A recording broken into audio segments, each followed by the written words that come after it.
Hello there!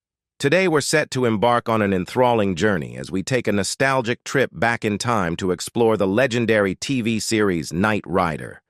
I'm certain many of you hold cherished memories of this timeless show. Decades have passed since the debut of the original Knight Rider, and in the interim, David Hasselhoff and most of the actors who portrayed friends and foes have moved forward in their lives. Some have bid farewell to acting, some continue to work with less prominence, while others have thrived more than ever. Continue reading to discover what the cast of Knight Rider is up to in 2024. So, without further delay, let's immerse ourselves in the world of Knight Rider. Number 1. David Hasselhoff as Michael Knight. A true ladies' man, Michael embodies a unique hero archetype, a modern knight in shining armor with a penchant for avoiding unnecessary violence. Despite his charming demeanor, Michael's heart belongs to one woman, Stephanie Mason. Equipped with self-defense training, intelligence, law enforcement experience, and a preference for solo missions, Michael is a force to be reckoned with. His unwavering bond with Kitt is evident, as he refuses to work without his four-wheeled companion, especially in the Knight Rider 2000 era. It was presumably safe to say that few actors enjoyed a career as successful and exciting as that of David Hasselhoff. The star of three phenomenally popular television series, The Young and the Restless, Knight Rider, and Baywatch, Hasselhoff was adored by millions of fans around the world, particularly in Germany. He worked with good cheer and a sense of full commitment to every role he took on, even occasionally indulging in a bit of good-humored self-parody. Through it all, his star power continued to shine strong. In 2010, Hasselhoff and his daughters took the spotlight in the short-lived reality series The Hasselhoffs. He portrayed a fictionalized version of himself in the mockumentary BBC series Off the Record. Additionally, in 2017, he teamed up with Ken Jeong for the action comedy Killing Hasselhoff. Hasselhoff's musical journey continued as well. In 2019, he released his 14th album, titled Open Your Eyes. Michael Knight is played by David Hasselhoff when he was 30 years old, and now he is 71 years old. Number 2. Edward Mohair as Devon Miles. With an old-fashioned English demeanor that exudes no-nonsense professionalism, Devon initially has a strained relationship with Michael Knight. Despite maintaining a 95% professional front, he gradually develops paternal feelings toward Michael, viewing him as a son in due time. Devon's exceptional listening skills shine through, whether he's attentively hearing citizens' pleas for Michael Knight's services or providing support to Michael during challenging moments. Known for his protective nature, Devon stands guard over his friends and family with unwavering dedication. While not frequently involved in action sequences, Edward Mohair's portrayal of Flaghead Devon Miles was integral to the essence of Knight Rider.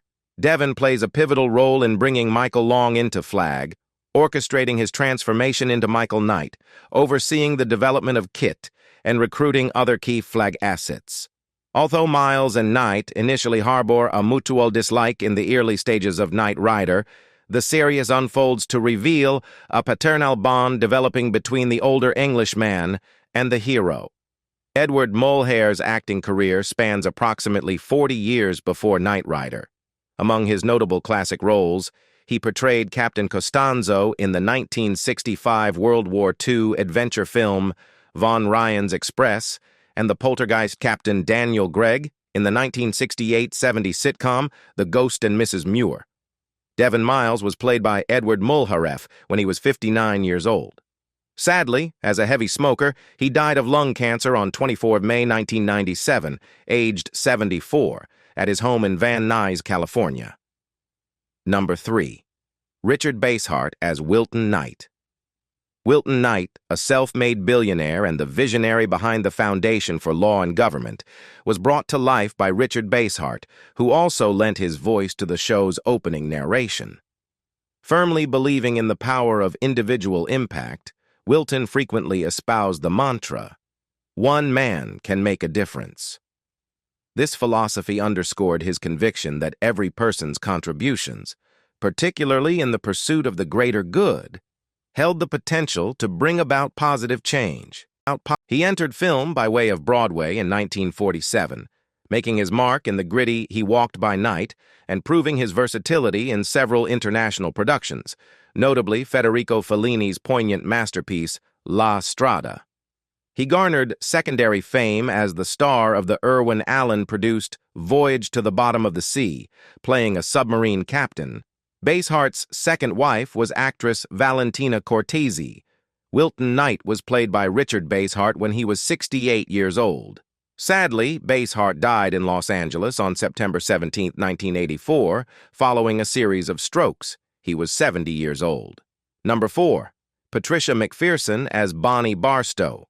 Bonnie, the lead design engineer for KITT Systems, played a crucial role in repairing and enhancing the iconic car throughout her tenure on the show.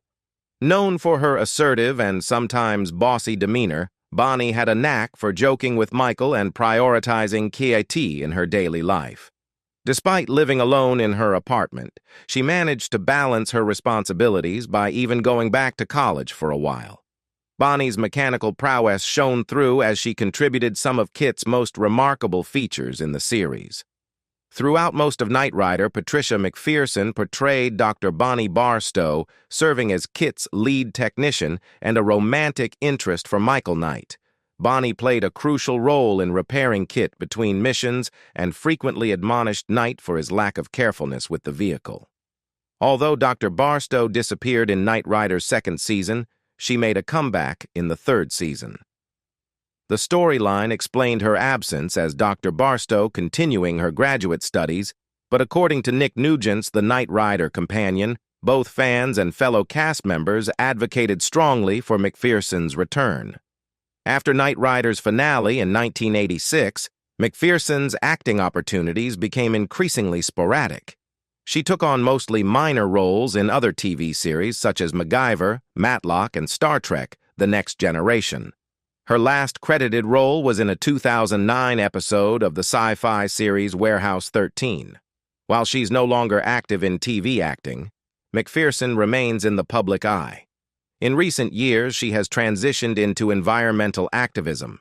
Specifically, she has been dedicated to preserving Southern California's Ballona wetlands, actively investigating potentially illegal and environmentally detrimental actions by natural gas companies operating in the area. Bonnie Barstow is played by Patricia McPherson when she was 28 years old, and now she is 68 years old. Number 5. Rebecca Holden as April Curtis. April Curtis, the mastermind behind Knight Industries' tech wonders, was like Siri for Devon, always a step ahead, tackling problems before they dared show up. Beyond her tech prowess, April brought sweetness to the crew, vibing with Michael and KITT. Devon wasn't left out of the April fan club either. Fast forward to Season 2 of Knight Rider, and April, now the chief mechanic, transformed KITT into a four-wheeled superhero. She didn't just fix cars, she souped them up for action. April Curtis, where genius meets empathy, and every problem has a turbocharged solution. When Patricia McPherson took a temporary leave from Knight Rider during the show's second season, Rebecca Holden stepped in as her replacement. Holden assumed the role of April Curtis, KITT's new mechanic and Flag's lead designer. Similar to her predecessor, April worked on KITT during Michael Knight's downtime, using the smart car for various missions, including deploying oil slicks against adversaries. April Curtis took on a quasi-motherly role toward KITT, offering praise when the car performed well and expressing disapproval when it malfunctioned. Rebecca Holden extended her career beyond Knight Rider. In the late 80s, she made guest appearances on shows like Remington Steele, Night Court, and had a 3-episode recurring role on General Hospital in 1987. While her acting roles have been sporadic since then, she continues to work in both TV and film to this day. Similar to her former co-star David Hasselhoff, Holden has pursued entertainment endeavors beyond acting. In 1986, she started touring with a country band and continued her involvement in performing and recording music into the 2010s. April Curtis was played by Rebecca Holden when she was 25 years old, and now she is 65 years old.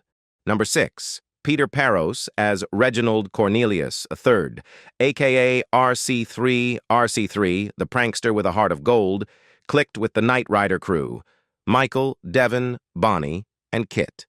His playful banter, though, didn't always land well with the more serious Kit and Devon.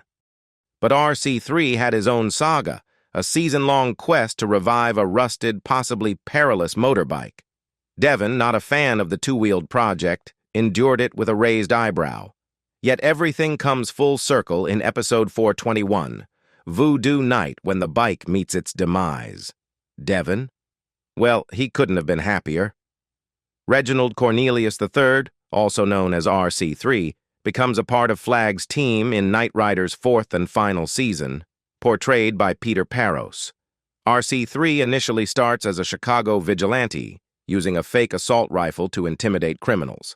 After teaming up with Michael Knight and Kit to thwart bank robbers in the episode Night of the Juggernaut, RC3 is recruited into Flag, serving as both a mechanic and occasionally as Knight's sidekick. In contrast to some other Knight Rider alumni, Peter Parros has consistently found regular TV roles since the conclusion of the series. From 1989 to 1991, he was one of the two leads in the police procedural drama The New Adam 12. Additionally, he became a familiar face in several American soap operas. In 1992, he played Tyrone Mitchell on Santa Barbara, and in 1994, he took over the role of Dr. Ben Price on One Life to Live from Charles Mallock Whitfield. For 12 years, he portrayed yet another Dr. Ben Harris, on As the World Turns. More recently, Parros has taken on the role of wealthy Judge David Harrington in Tyler Perry's successful soap opera, The Haves and the Have-Nots, airing on the Oprah Winfrey Network. Reginald Cornelius III was played by Peter Parros when he was 25 years old, and now he is 63 years old. Number 7. Katherine Hickland as Stephanie March. Stevie, head over heels for Michael, declares him as her one and only. From morning daydreams to nighttime thoughts, Michael is the constant star in Stevie's sky. Katherine Hickland is an American actress, singer, business person, and author. Renowned for her role as Lindsay Rappaport in the soap opera One Life to Live. Her notable contributions also include portraying Courtney Marshall in the drama series Texas and Tess Wilder Partout Houston in The City. In the realm of cinema, she showcased her talent in films like The Last Married Couple in America, Ghost Town, and Witchery.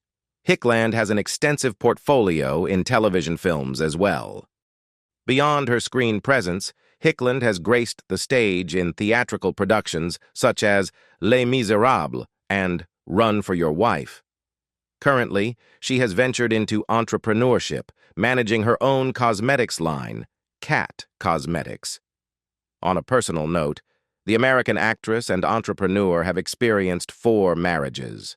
Rooted in her Christian faith, Hickland exudes strength and independence. Embracing life to the fullest, she confronts challenges with gratitude. Her resilient and determined nature serves as an inspiration to many young individuals today. Stephanie March, played by Katherine Hickland when she was 27 years old, and now she is 67 years old. Number 8. Anne Turkel as Adrienne Margeau. Anne, a towering presence at 6 feet tall, waltzed into the world of glamour through her passion for acting, dance, and voice. By 16, she was already honing her craft at the Musical Theater Academy under the guidance of renowned coaches. In 1971, a stint in summer stock theater showcased her talents. Vogue magazine's editor spotted Anne's potential, propelling her to supermodel status. Covers of elite fashion magazines followed suit, and within 2 years, she conquered international markets gracing Europe's runways. Cupid's arrow struck on set, and Anne, standing tall at 6 feet, fell for the Irish star, 15 years her senior. They tied the knot in 1974, sharing the screen in multiple films until their 1982 divorce. Anne seamlessly transitioned to TV, showcasing her acting prowess and often performing her own stunts. Beyond the camera, she ventured into screenwriting and found success as a photographer. An athletic spirit, Anne revels in sports like tennis, softball, skating, volleyball, and skiing. Nature's allure inspires her photography and paintings. Beyond the glitz, Anne champions animal rights and children's causes, generously volunteering her time and efforts. A philanthropic force, she raises funds for global charities, leaving an indelible mark on and off the screen. Adrienne Margeau, played by Anne Turkel when she was 37 years old, and now she is 76 years old. Number 9. Lance Legault as Vernon Gray. With a stature that towers, a presence that commands, and a voice that resonates deep and gravelly, Legault carved his niche as the embodiment of stern military authority on both the big and small screens. His silhouette, tall, lean, and compact, became synonymous with intense characters that left a lasting imprint. In the realm of cinema, Legault's repertoire boasts memorable roles like Iago in the Shakespearean rock opera Catch My Soul, the sinister Bert in the offbeat French Quarter, and the ruthless Vince in Coma. On the TV frontier, he portrayed the formidable Doc Palmer in the western The Gambler, the austere Colonel Glass in the comedic gem Stripes, the unyielding Lieutenant Barnes in the gripping Fast Walking, and the strict Reverend Bates in Nightmare Beach. As his career matured, Legault continued to grace the screen in diverse roles, from Mortal Kombat: The Annihilation to the action-packed Stuntmen, alongside Mark Blucas and Prince Avalanche. His last credited appearance was in Joe, where he shared the frame with Nicolas Cage, leaving an enduring legacy in the annals of cinema. Vernon Gray, played by Lance Legault when he was 47 years old, and sadly, Legault died from heart failure on Monday, September 10, 2012, at his home in Los Angeles at the age of 77. Survived by his wife of 28 years, Teresa, and their 4 children, Mary, Teresa, Marcus, and William Lance Jr. Number 10. Jack Starrett as Hagen. Perhaps best known for playing Gabby Johnson in Mel Brooks's seminal spoof, Blazing Saddles, Jack Starrett made a name for himself by acting in a number of biker movies that were in vogue during the late 1960s. 2 years before Easy Rider, he co-starred with Jack Nicholson in Hell's Angels on Wheels. Starrett also appeared in a few films directed by counterculture icon Tom Laughlin, including Like Father, Like Son and Born Losers, the movie that introduced Laughlin's vigilante character, Billy Jack. It wasn't long before Starrett was directing movies, too. Low-budget exploitation films were his forte. The most famous work in his opus is probably Cleopatra Jones, with Tamara Dobson as a special agent who wages a war on drugs. The caper comedy The Gravy Train was somewhat of a departure for him. It had a cast that included Stacy Keach, Frederick Forrest, and Margot Kidder, as well as a script co-written by Terrence Malick. He also acted in that film, as he did a few of his others. He frequently played aggressive lawmen, as he did in the first Rambo Rampage, First Blood, a somewhat logical extension of one of Starrett's early directorial jobs, Nam's Angels. Hagen played by Jack Starrett when he was 47 years old. Sadly, Starrett died from kidney failure in Sherman Oaks, California at the age of 52. Number 11. Bruce Nichols as Federal Agent. Bruce's journey through the realms of film, television, and stage serves as a canvas for his artistic prowess, bringing a unique dimension to his writing. In the tapestry of his life, he pens A Matter of Conscience, a biographical masterpiece delving into the tumultuous 60s, Within its pages unfold his deeply personal encounters with the Vietnam War, the costs of opposing it, and the triumphs that followed. Armed with a Bachelor of Arts degree in radio-television broadcasting and a minor in drama from San Francisco State College, Bruce's writing odyssey commenced in 1989. Since then, he has woven the narratives of over 700 episodes for both daytime and primetime television, earning accolades with 3 Emmy nominations and the prestigious Writers Guild of America Award. His dedication echoed in his role as a 2-term PTSA president at Walter Reed Middle School, president of the North Hollywood High School Zoo Magnet Parent Council, and a vital presence on the school site council. In the spirit of giving back, Bruce's altruism shines through. For over 3 years, he dedicated time weekly to tutor a child at Colfax Elementary, actively contributing to the Wonder of Reading program. His impact resonated further as he played a pivotal role in establishing a new library at Colfax and organized a volunteer committee to nurture young minds into avid readers.